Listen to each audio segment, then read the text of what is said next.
Hello, fellow classmates and teacher. Today, I, Melissa Rodas, will be talking about climate change.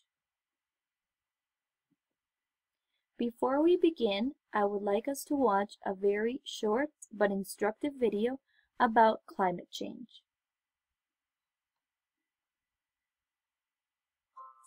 Carbon monoxide is an invisible gas, and it's poisonous, so we put ear-splitting alarms in houses to warn us of its dangerous presence. Carbon dioxide, methane, and nitrous oxide are also invisible gases. But without unignorable alarms in place, they've been allowed to cause rapid and dangerous changes to the climate, oceans, and ecosystems on Earth. Here's what that looks like for us, the Minute Earth team, where we live around the world. I'm Henry, and in the dry Rocky Mountains, drought and wildfires are becoming more frequent and more dangerous, so we're spending far more resources to protect our businesses and homes, and then far more days inside them each summer because the smoke is too thick to safely go outside.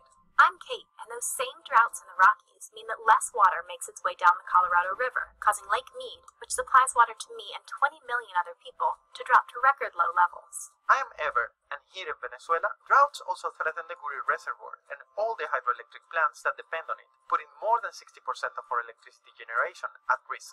I'm Emily, and in New York City, our biggest problem isn't too little water, but too much. Right now, we're still recovering from Hurricane Sandy, while also trying to fortify the city against the even fiercer storms and bigger storm surges of the future. I am Omkar, and storms are also becoming more of a problem in Mumbai, India, with larger surges from the ocean and more intense rainfall on the land, like the record-breaking meter of rain that fell in 24 hours in 2005, destroying homes and killing more than 1,000 people. I'm Alex, and here in Cambodia, increasingly unpredictable monsoons threaten the livelihoods of the rice farmers and fishers who make up half the population. This year, the rains were late, which damaged young plants and lowered the productivity of the rivers, contributing to a 50% smaller catch than last year. I'm Peter, and in Minnesota, warmer weather means less snow and ice for our winter sports and tourism, and threatens the very survival of our northern forest and many of their creatures. Some of these experiences might sound familiar to you. Or perhaps you have your own story about what climate change looks like where you live. The question is, how big will we let those impacts become? If we're going to act, we have to act now to keep the effects of climate change as small as possible. So share your perspective with your political representatives, favorite businesses, family, and friends, and get them involved. Since these gases are invisible, we need to make ourselves as visible as possible, so that the leaders of Earth can see that we, its citizens, want our nations to agree to a legally binding limit on greenhouse gas emissions. To make that easier, we put links in the video description to help you find your representative's contact information. And at the very least, you can add your name to the mega climate petition for a 100% clean world. We made this video as part of the Hours to Lose campaign. Please share your own climate stories with the Hours to Lose hashtag. Let's raise the alarm about these invisible gases.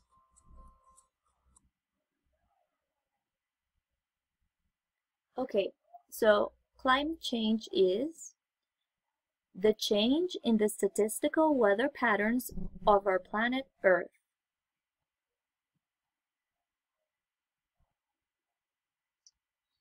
Over the past 10,000 years, our planet's climate has been stable, and this has allowed humans, plants, and animals to survive on Earth. But unfortunately, due to the rapid industrialization and human growth in the last 50 to 100 years, we have affected our climate's natural balance.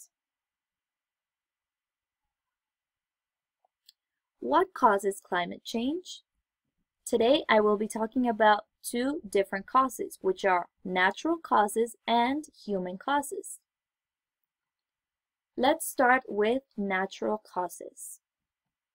These are factors that are external to our climate system. For example, changes in volcanic activity, the Earth's orbit around the Sun, and solar output. Now moving on to human causes, which are obviously caused by human activities. Some examples are burning fossil fuels, eating meat, and deforestation. So, what can we do to stop climate change? I'm only going to mention some things that we can do, but there are many other things that we can do. The first example is to save water. Sometimes we have leakage problems in our homes. We don't close tabs. When we close tabs, sometimes there's a little drop that keeps coming out. We need to get that fixed in order for us not to waste any water. Also, we could save water when we're brushing our teeth. We could close the tab, and also when we're taking a shower and we're putting the soaps on our bodies, we can also close the shower so that we're not wasting any water. We could also help climate change by using energy-saving light bulbs.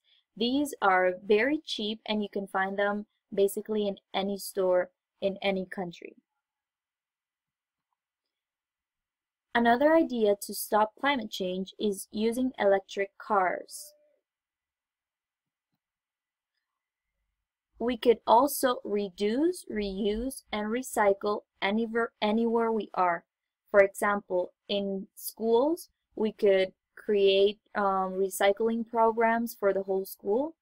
In the office too, and at home, we could also separate our waste. We could separate paper, plastic, and metal from organic waste, because when you're recycling, if the garbage is dirty, then you cannot recycle it. But this is a very nice project that everybody could do at home.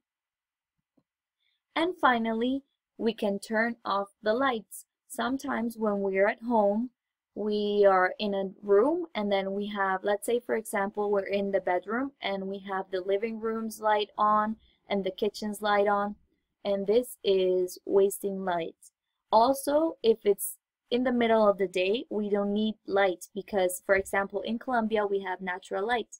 So we need to start using our natural light by opening the curtain, and then when it's getting a little dark, we can turn on the lights.